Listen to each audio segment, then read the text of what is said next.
Who's the better guitarist?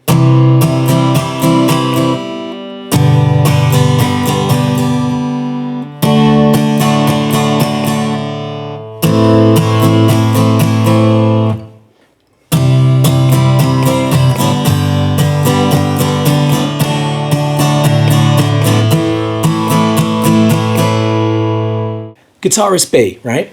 Now the reason why guitarist B is the better guitarist is because they're keeping the rhythm going. Now what you may not have noticed about guitarist B is actually when they were playing, the C chord, the actual note here was just slightly muted, a little bit buzzy. On the G chord, this was a little bit buzzy as well. And it was the same with the other two chords. Now, did you notice that it didn't really make an awful lot of difference? Now, this is not an excuse for poor quality tone, and you do need to work on your chords and make sure that they are all ringing. However, many beginners get trapped in this perfection and this idea of waiting for both hands to be ready before they commit to action. Now, being a good guitarist is about being ambidextrous. Ambidextrous being using both hands at the same time. You have to be able to use both hands at the same time and not just wait for this hand to be the boss and this hand to go, I'm not ready, I can't do the chord. So this hand going, okay, I'm going to stop. Right now, even the pros will have times where there might not be times where the chord's completely all the way down, but they're keeping the beat going and they're keeping the rhythm there. Now, like I said, it isn't an excuse for poor quality tone. But the one thing that I do want you to understand is being a guitarist when you're going what I call the and then it goes, and then it goes.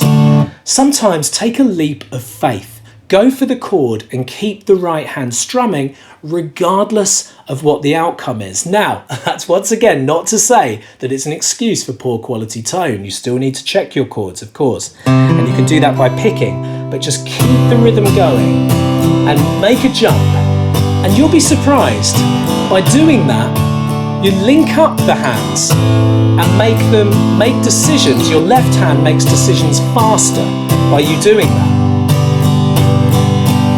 So the whole point in this lesson is to say that don't let that hand boss this hand around, okay? Keep on strumming regardless. Take some time to pick the strings and check your chords, but keep on strumming. Give it a try with your sing and strum pieces, like some easy sing and strum tunes, and just keep that beat going. If the chord is completely off, and it's a complete, right off or something like that, then of course that's not going to work. But by keeping the rhythm going, everybody, whether they're musicians or not, when the rhythm stops or the rhythm is interrupted, everybody notices. It doesn't matter if they're musicians or not, everybody does. It's annoying. You watch it and you're like, oh, you really want them to play and keep it going, right? But if there's a little bit of tone out,